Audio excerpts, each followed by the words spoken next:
हम अक्सर अपने पूजा स्थान में पूजा करते हैं और निरंतर करते रहते हैं, पर फिर भी समस्याएं आती हैं, बढ़ती जाती हैं, तो हमारा दिल टूट जाता है।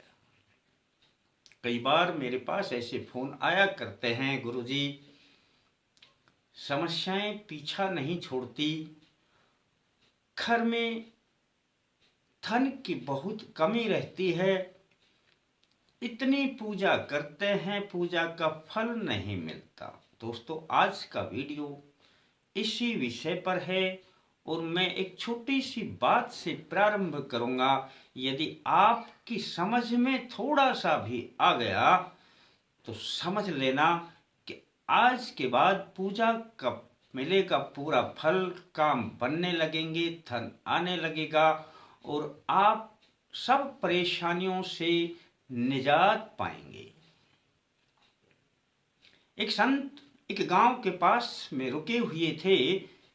उनके पास में जो व्यक्ति आया करते थे, उनकी समस्याओं को वो बहुत गहराई से सुनता था, चिंतन करता था और उनका समाधान भी बताया करता था। लोग बड़े खुश थे, बहुत से लोग उनके पास आने लगे। एक कुंभकार कहते हैं जो मिट्टी से बर्तन बनाता है, वह भी उनके पास पहुंच जाता है और कहने लगता है, महाराज मैं बड़ी आर्थिक तंगी में चल रहा हूं, हालांकि मैं बराबर अपना कर्म करता हूं, उसके बावजूद मेरे पास धन नहीं आता। संत ने पूछ लिया कि क्या करते हैं आप? तब कुंभकार ने बताया कि मैं मिट्टी के घड़े बनाता हूं, पर मैं जहां बेचता हूं, बैठता हूं, वहां पर ही कोई दूसरा भी एक कुंभकार अपने मटके बनाकर लाता है और वहां पर ही वो भी बेचता है। मुझे उससे ऐतराज नहीं, अपने अपने कर्म का सब खाते हैं, पर मेरे मटके उससे अच्छे होने के बावजूद भी बिकते नहीं हैं और उसके मटके बिक जाते हैं। अब मैं बनाऊं तो और मटके भी कैसे बनाऊं जब वो पुराने ही मटके बिक नहीं रहे हैं। संत ने कहा, कोई बात नहीं, कल आना, आपकी बात का हम जरूर समाधान निकालेंगे। कुंभकार चला जाता है अपने बर्तन बेचने के लिए और संत अपने एक शिष्य को भेजता है कि जहां पर वह बर्तन बेचता है, ये मटके बेचता है और दूसरा भी जो मटका बेचता है, दोनों से एक एक घड़ा यानी एक एक मटका खरीद कर लाओ। वह शिष्य दोनों से एक एक घड़ा खरीद करके लाया और उन्होंने यह भी कहा कि पहचान रखना कि कौन सा मटका किस कुंभकार का है। दोनों मटके जब संत जी के पास पहुंचे तो संत जी ने हाथ लगाकर उन्हें उठाया। दोनों का वजन एक सा ही था, दोनों देखने में एक जैसे ही थे,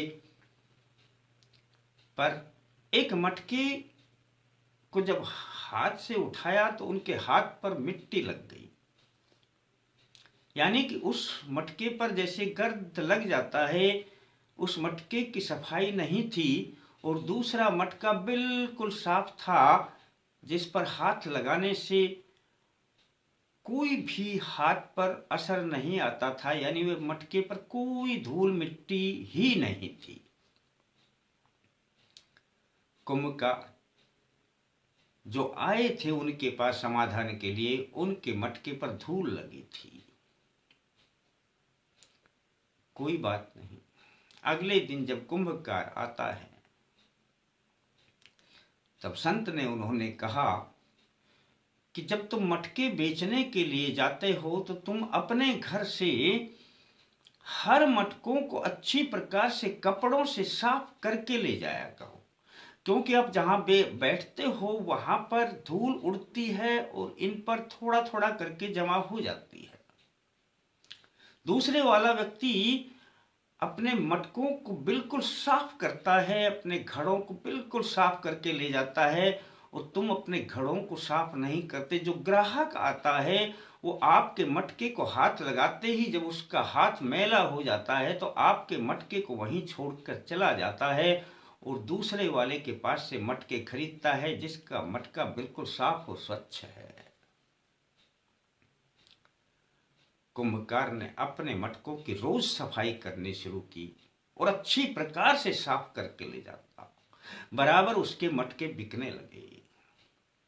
कुंभकार खुश होकर के संत जी के पास आए और कहने लगे, जी मेरे मटके बराबर बिकते हैं, उनके भी बिकते हैं, मेरे भी बराबर बिकते हैं। अब मैं चाहता हूं कि मेरे मटके और उनसे अधिक बिके। अब ये तो मनुष्य का स्वभाव है, वह चाहता है कि मुझे मुनाफा हो और ज्यादा हो। तब संत ने कहा कि फिर भी कोई दिक्कत नहीं, जब आप अपने मटकों को साफ करके ले जाते हैं अपने मटकों पर एक छोटी सी चित्रकारी कर दिया करें। छोटा सा पेंट की एक डब्बी ले आए एक ब्रश से और एक कोई चित्र अच्छा सा बना, एक वृक्ष का ही चित्र बना दिया करें। एक वृक्ष के लिए आपने चित्र बनाने में लगता ही क्या है, एक सीधा उसका तना बनाया, पत्ते बना दिए और अपना पेड़ बन गया।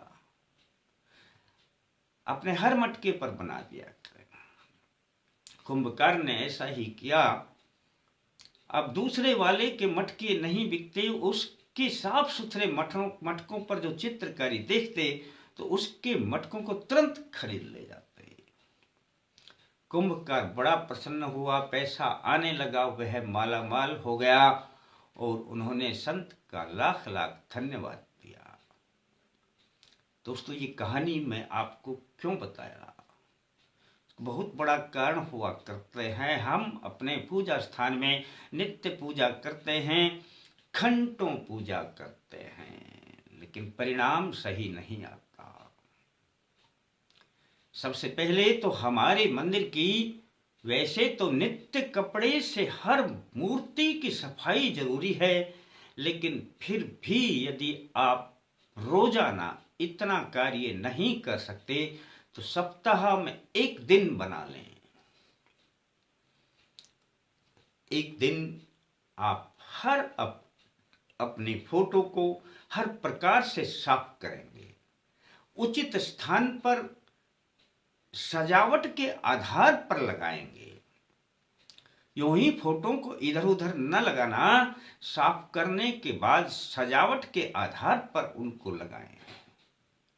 और बीच में गणेश जी की प्रतिष्ठा करें। अब ये जो गणेश जी की प्रतिष्ठा करेंगे इसके बारे में आपको कई बार बताया भी जा चुका है। एक पात्र में थोड़े चावल रख करके मिट्टी पर या सुपारी पर गणेश जी बनाया जाता है, मूली लपेट करके, तो वो उस चावल पर स्थापित किया जाता है। एक साप्ताहिक फोटो की सफाई होगी तो समझ लेना एक सप्ताह में आपकी फोटो अस्त व्यस्त नहीं होगी। और उस पूजा स्थान में कोई एक सप्ताह में कोई दूसरा सामान भी रख दिया जाता है गलती से, तो आप एक सप्ताह बाद फिर सफाई करेंगे, उस दिन आएगा वो, तो उस दिन सफाई में वो चीजें वहां से हट जाएंगी और फिर से एक सप्ताह के लिए आपका जो पूजा स्थान है वो चमाचम हो जाएगा। अब दोस्तों आपने दूसरा काम क्या करना है, जो नित्य आपको कार्य करना है।